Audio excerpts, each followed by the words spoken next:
And so just quickly, again, I'll share all of these links with you all, but within the En-ROADS Climate Ambassador Program, you'll find the training program.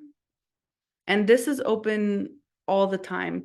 About once or twice a year, we run a live training series, but it's also just available for you here at any time. And so you can explore the course, you can go to the course, register for free. Here you can learn a little bit more about what you would learn. You have the option to become an ambassador. Here's some of the course content. So it gives you a bit of the tour of the different sliders. It breaks each one of them down in a little more detail than I just did today quite quickly. Explains some of the dynamics between the simulator, explains those experiences that we talked about and how you can facilitate them, gives you some of the facilitation techniques of each of those experiences, but also just general facilitation techniques that we have found helpful. Provides a bit more detail on the model structure and the testing. So if you're someone who's more interested in some of the technical aspects of the model, where did we get our data? Who are we comparing and calibrating to? That's all included here if you want to look at some of those details. And so this is the first step for a lot of our En-ROADS based experiences is to take this training. You're also welcome to take and leave whatever is most helpful. If you know you just want to run the workshop, you can learn some of those dynamics and then do the workshop module to make sure you have a better understanding of how to lead the workshop.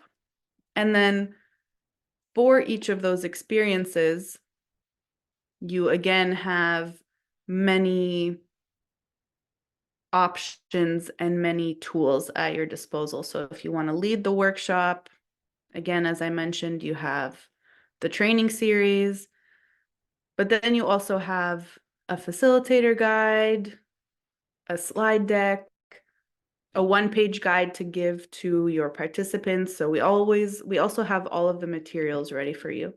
Same with the climate action simulation. We have an entire web page dedicated to it. You can learn a little bit more.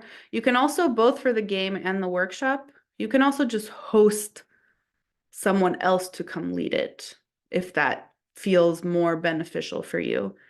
If instead of you being trained in it, you want to experience it by a facilitator, you want you and your colleagues, you and your students to experience it, you can have someone from our team or one of our ambassadors come run an event for you. But if you want to lead the game, you also have that option. So here again, you have the different materials, you have slides, you have a guide, you have an online worksheet to create the groups, and then you have the briefing sheets for all of the teams to give to your participants. So all of the materials are here. Same with the guided assignment. It's all here, provides you some more insight into how to use it. And all of it is rooted in our training course, which is also just a helpful course to take, regardless of how much you want to use En-ROADS itself, because it just offers you with some helpful guidance and information and dynamics that maybe are new to you and are helpful to see in this context. And so those are really the main ways that we use En-ROADS, and we are always updating the model. So even those of you who participated in the game and maybe learned a lot in that moment, we're also continuing to add more things. So you can always learn more and you can always dive a bit deeper into the model. So for example, in January, we're hoping to release some more modeling around hydrogen, around carbon capture and storage. We're doing a little more with methane in the coming months, some more impact graphs. So we're constantly updating the model. We release a new version of it about once a month. Sometimes it's really small updates, just we included a new report, for example, or we changed some of the interface design. And other times it's much more of a complex update, like we incorporated an entire new structure, for example. And so there's a lot of different things to keep in mind when you are engaging with En-ROADS. This is kind of our overview about our En-ROADS model and the different experiences that go with it. So the workshop, the game, and the guided assignment. And all of those are complemented by our training series. And so next, shifting to our other big simulator tool, we have C-ROADS. And so C-ROADS and En-ROADS are really complementary, but they have different outcomes and different use cases. So C-ROADS focuses on more regional dynamics and impacts, whereas En-ROADS is quite a global model, but you're looking at specific solutions. C-ROADS can be used at a global scale, but can also be broken into 3 regions or 6 regions. And it looks at and helps people understand the impacts of overall greenhouse gas emissions reductions. So on the one hand, it's a little broader than En-ROADS because it doesn't dive into the complexities of each solution. It just says what happens when this particular region or country reduces greenhouse gas emissions by a certain percentage versus at a global level, you're looking at solutions. And so it breaks down kind of what is needed at a high level, the amount of emissions reductions that are needed. And then you can complement that with En-ROADS to say, this is exactly how we can achieve those emissions reductions. And so they're quite complementary. And so I'll share what C-ROADS looks like. So just to kind of reground us, here's En-ROADS where we have specific solutions, specific sliders for each climate action that we might take, but it's all at a global level. And then we have C-ROADS where it's broken down. So this is the 6-region version. So we have some countries and some regions that we've broken out where you can then be a little more specific and see the impact of each of these countries and regions when it comes to reducing temperature. So here you have more manual inputs than just a slider. So here, let's say we can input anything for all of these within limits of what makes sense in terms of years. So let's say we're looking at this graph here. Let's say we want China to peak their emissions by 2050. And then we want the reduction year to be also, let's say, 2050. And it's reducing at 5% a year. Then you start to see, that's a pretty big reduction, but you start to see it again happening in real time. So let's replay it again. So it's peaked at 2050, and then it's starting to reduce in 2050 at 5% per year. And so again, you can do that with all of the regions. You can put whatever years you want. maybe they peak at 2040, but they have 10 years to begin reducing at 3%. And then you start to see that input here as well. And so here you can look more regionally at what is required from these different countries or regions. And then we also have, this is overall greenhouse gas emissions reductions. And then we also pulled out the land use a little bit. So again, here we have a lot of different graph options. Let's say we want to look at removals and land use. And we say, let's say for other developing nations, a 50% prevention of deforestation, 50% promotion of afforestation. And you can learn a little bit more about what each of those categories means. So here there's a little more detail. So with preventing deforestation, let's say 100% eliminates all deforestation and degradation by 2050. And so 50% of that is going to get you part of the way there. Afforestation, at 100%, you're covering all of the available land in that region for afforestation. And so you have a bit more detail here about what each of those inputs mean.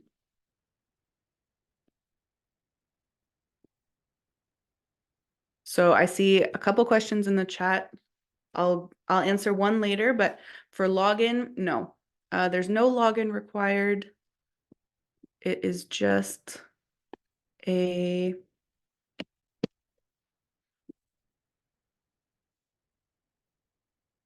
browser. I'll put it in the chat. You shouldn't need a login for that. Let me know if that's not the case, but there shouldn't be login information. No worries. Same with En-ROADS. And so here, again, you've got the different graph options. You can look at some of the same information, but just with different types of graphs. So this is an area graph, if that's easier or makes more sense to you. You can look at things again by gas. Can go specifically into CO2 or fossil fuel emissions. Removals, land use, if you want to look specifically at the deforestation and afforestation impacts. Population and GDP. Again, we have some of our impacts graphs here, quite similar and identical to the ones that we have in En-ROADS, and some model comparison graphs if you're interested in those. And we also have, like I mentioned, different versions of C-ROADS. So here it's the 6-region version. And then we also have the 3-region version where we group all countries into 3 different regions. And you can scroll to have an idea of some of the countries that are included in each of these. And then you can also view it at a global level if that makes sense for your use case.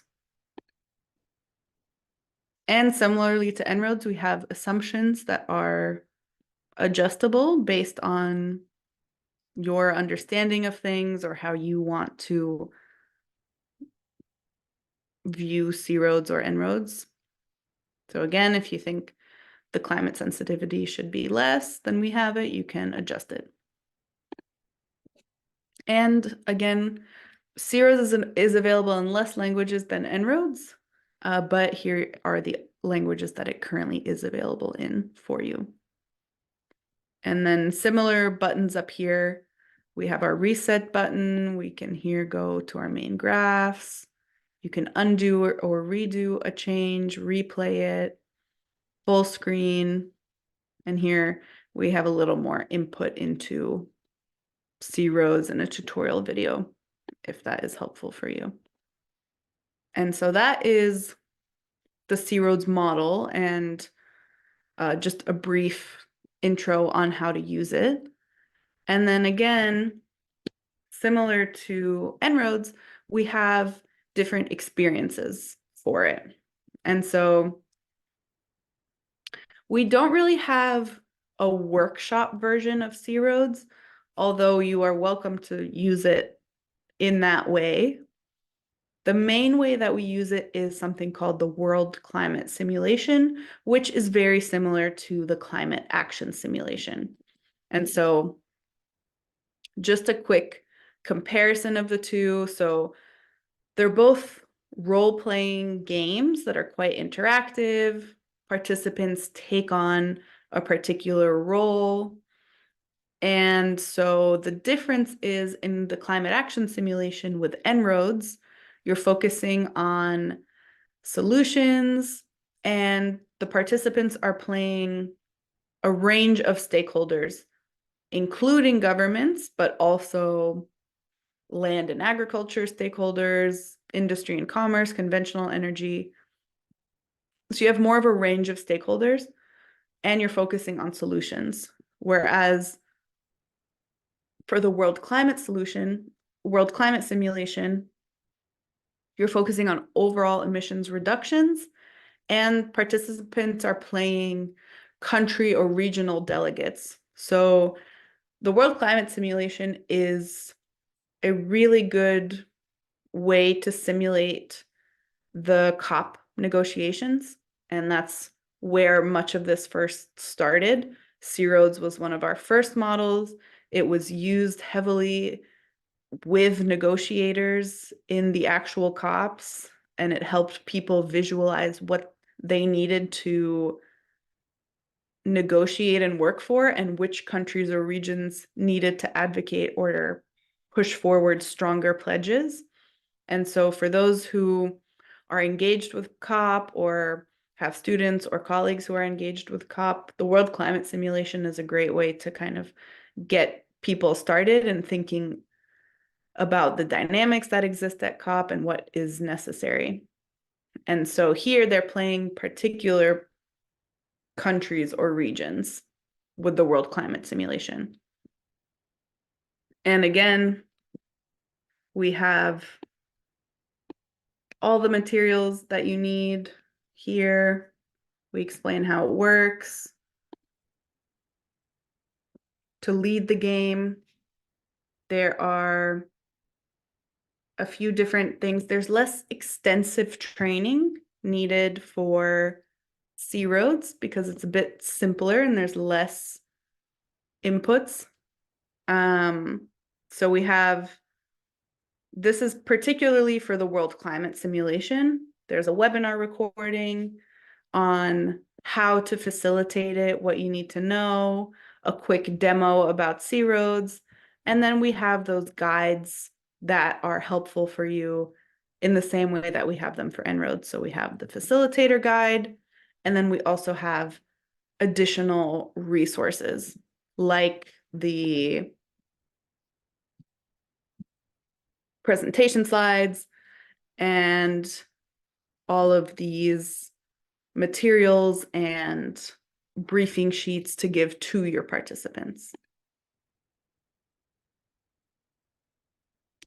I'm just looking at the questions. I'll answer that question in a second. And so there's a lot of different options and training tools for you, similarly for the climate action simulation. Again, all free and available online. And we also have a homework exercise, which is similar to the guided assignment, which allows you to have a more structured way of engaging with C-Roads in the same way that the En-ROADS guided assignment does. So it asks you to build a scenario, to understand some of those key players, and learn about some of the equity considerations that exist across the regions. There's also, both in the assignment and in the World Climate Simulation, options to include the idea and concept of climate finance, although it's not included in the modeling itself. There are ways in which you can facilitate a discussion around climate finance. And in this homework exercise, we ask some questions about it. And that lets you bring in some of those equity considerations even more. So a lot of times, especially in the negotiation part of the World Climate Simulation, we'll encourage people to say, to negotiate for financial support. So you'll only increase your pledge or strengthen your pledge if you receive a certain amount of funding. And so that's an easy way to include that concept of climate finance and bring again that additional layer and depth of what is needed and what is stopping people to create stronger pledges and to fulfill those pledges. And so those are the main ways of using C-roads. And again, there's that training plan, which is what we just looked at, which gives you some different resources, and it gives you a tutorial of the model, some access. We have some different videos here to watch, and some additional readings that we always suggest to people for more of that systems thinking view.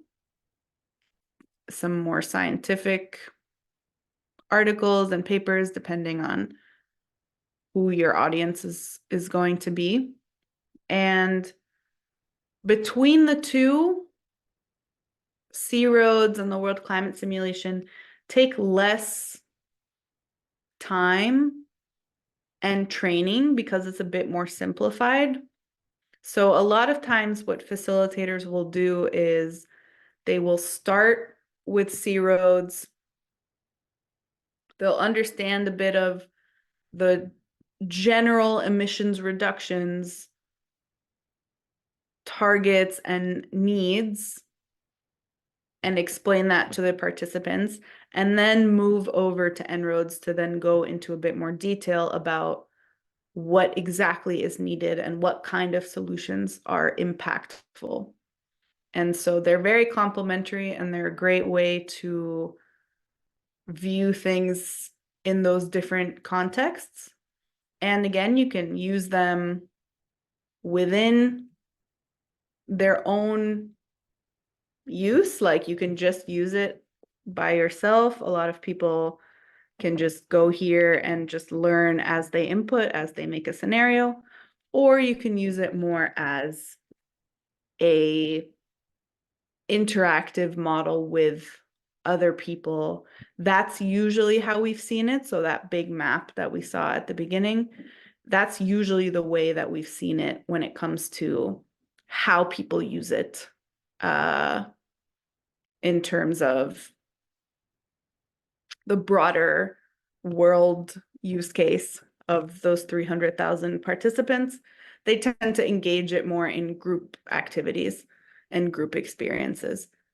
And another really nice thing about these tools is that they are really adaptable, both between virtual and in person. So throughout the pandemic, we had huge success in people running them online. And we also had people able to run it in person pre and post pandemic, and we see a lot of successes in person as well. So there's a lot of different options for you when it comes to how exactly to use it. And so you have that flexibility. And again, as I mentioned, you can decide how much of something to use, and you can also decide that you want to cut out certain parts, edit certain parts. It's all intentionally left open for you to adapt to your own needs, to your own participants, and to your own use cases. And so there's a lot of flexibility there. And as I mentioned, we are always available to answer your questions. And if you feel like you'd rather have someone from our team or an ambassador come support you and facilitate for you, you also have that option as well. So there's a big range of options for you when engaging with our tools. And that is the end of my explanation of all of those tools. And thank you for your patience and for listening through all of those. And if you have any questions, I am happy to answer them. I know I see a few in the chat, but I'll also stick around for any other questions that you have. You can feel free to raise your virtual hand or write questions into the chat, and I'll start with the chat and then we can go from there. So thanks everyone for listening, and don't hesitate to reach out. Here's my email address. Here's our website if you're curious, and here's on Twitter and LinkedIn this is our social media handle for you to engage over there too. And it's also great. It can be helpful to go into our social media to look at the different ways in which other people have used our tools, and because we're always sharing pictures of events. And so you have also some ideas there.